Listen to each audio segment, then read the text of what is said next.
સુરતના Shaligram states building ખાતેની ઘટના સામે આવી છે, જ્યાં ઘરની બહાર બે લાડુને પ્રસાદ સમજી ખાઈ જતા સસરા અને પુત્ર વધુની તબિયત લથડી હતી। હોસ્પિટલમાં સારવાર હેઠળ ખસેડ્યા બાદ લાડુમાં ઝેર હોવાનું સામે આવ્યું।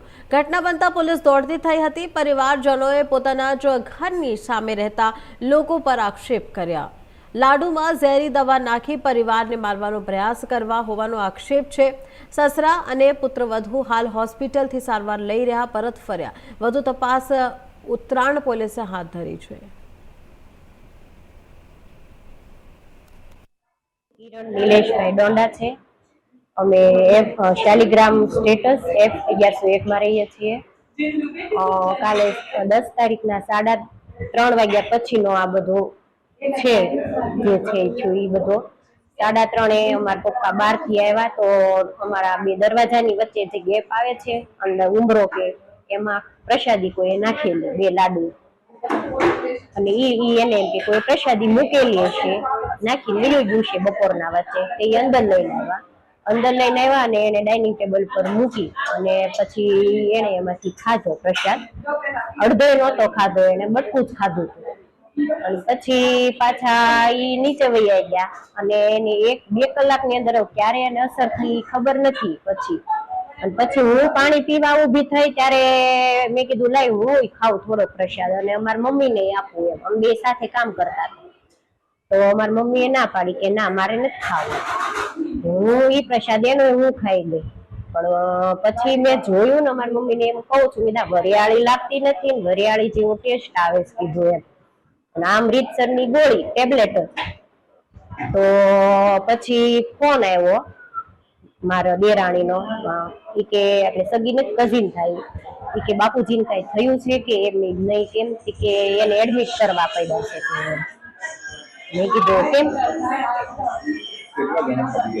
બે છે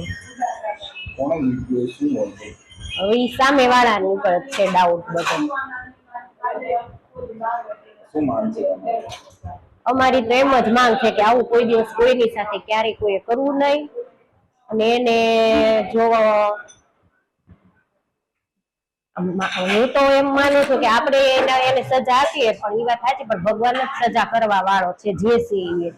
કાલ સવારે જો અમે એને સજા કરાવીએ અમારે તો વિચાર હતો જ નહીં પણ આખી સોસાયટી તરફથી બધાની માંગ છે કે તમે કે સમાધાન કરતા જ નહીં। ગોરધનભાઈ વૈચરામભાઈ ડોંડા।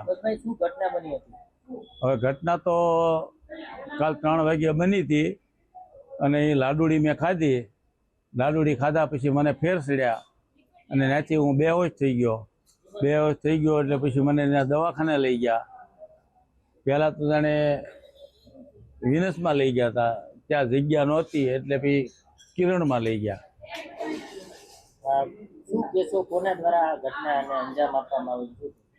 એ તો સામેવાળાને અંજામ આપેલો છે, સામેવાળાએ એ ઘટનાને। શું કારણ હોઈ શકે આ પ્રકારનું? હવે કારણમાં તો હું તમને નહીં દર્શાવી શકું પણ હવે એને કોઈ પણ અમારી સાથે જૂની અદાવત હોય તો એ બની શકે પણ 2 વર્ષથી તો એવું કાંઈ હતું જ નહીં અમારે। શું કેસો કેવી કાર્યવાહી થવી જોઈએ? કડકમાં કડક કાર્યવાહી થવી જોઈએ। સુરત શહેરના ઉત્તરાણ પોલીસ સ્ટેશન વિસ્તારના શાલિગ્રામ સ્ટેટસ એપાર્ટમેન્ટની અંદર ગોરધનભાઈ ડોંડા અને તેમનો પરિવાર રહે છે। એમની સાથે બનેલી ઘટનાની હકીકત એવી છે કે ગોરધનભાઈ જ્યારે પોતાના ઘરે આવે છે તો એમનું જે એપાર્ટમેન્ટનું એમનો મુખ્ય દરવાજો છે એની બહાર કોઈ પ્રસાદીના સ્વરૂપમાં મીઠાઈ હોય છે। એટલે ગોરધનભાઈને એવું લાગે છે કે કોઈ પ્રસાદી જે છે એ મૂકી ગયું છે એટલે લઈ અને એમના ઘરની અંદર પ્રવેશ કરે છે। એમાંથી એ પ્રસાદી જે છે એ લે છે અને એમના દીકરાની વહુ જે ઘરમાં હાજર હોય છે એને પણ એ પ્રસાદી જે છે એ આપે છે। એટલે ગોરધનભાઈના જે છે એ પ્રસાદી લઈ અને તેઓ નીચે જાય છે। થોડા સમયમાં તેમની તબિયત જે છે ખરાબ થાય છે એટલે એમના મિત્ર વર્તુળમાં જે પણ એમની સાથે હાજર હોય છે એ સમયે એમના દ્વારા એમને તાત્કાલિક કતારગામ વિસ્તારમાં આવેલી કિરણ હોસ્પિટલ ખાતે લઈ જવામાં આવે છે અને એમને આઈસીયુની અંદર દાખલ કરવામાં આવે છે કારણ કે તેઓ જે છે એ બેભાન અવસ્થાની અંદર હોય છે।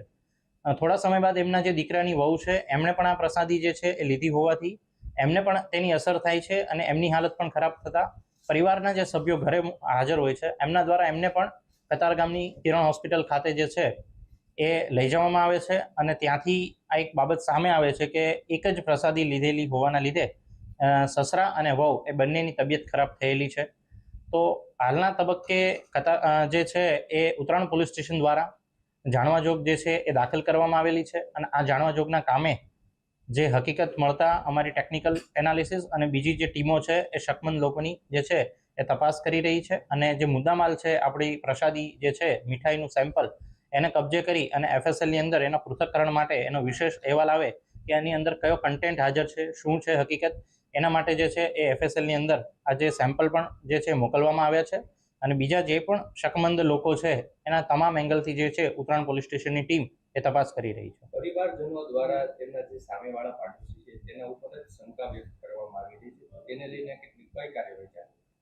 પોલીસ જે છે એ પોતાના દરેક જે છે પાસાઓને ધ્યાનમાં રાખી દરેક શકમંદ લોકો જે કંઈ પણ જે છે એમની હકીકત છે, જે કંઈ ટેકનિકલ એનાલિસિસ છે, આ તમામ પાસાઓને ધ્યાનમાં રાખી જેટલાની સામે પણ શંકાસ્પદ જે છે જેટલા પણ લોકો એ તમામની તપાસ જે છે એ પોલીસ દ્વારા અત્યારે કરવામાં આવી રહી છે. તો કેટલા લોકોને અત્યાર સુધીમાં પૂછપરછ થઈ છે કે અને કઈ રીતે આગળની કાર્યવાહી કરવામાં આવશે? જેટલા પણ શંકાસ્પદ લોકો છે એ તમામને પોલીસની દ્વારા પૂછપરછ કરવામાં આવી રહી છે. એફએસએલનો રિપોર્ટ આવેથી એનો કન્ટેન્ટ અંદર જે છે એ શું છે એ જે છે એ એક પ્રકારે સ્પષ્ટ થાય અને જે શંકાસ્પદ લોકોની પણ જે છે પૂછપરછ થાય, બીજા ટેકનિકલ અને બીજા જે પાસાઓ છે એના આધારે પોલીસ જે છે એ જે પણ પ્રકારની આની અંદર હકીકત જણાઈ આવશે એમાં કાયદેસરની આગળની જે કાર્યવાહી છે એ કરવામાં આવશે.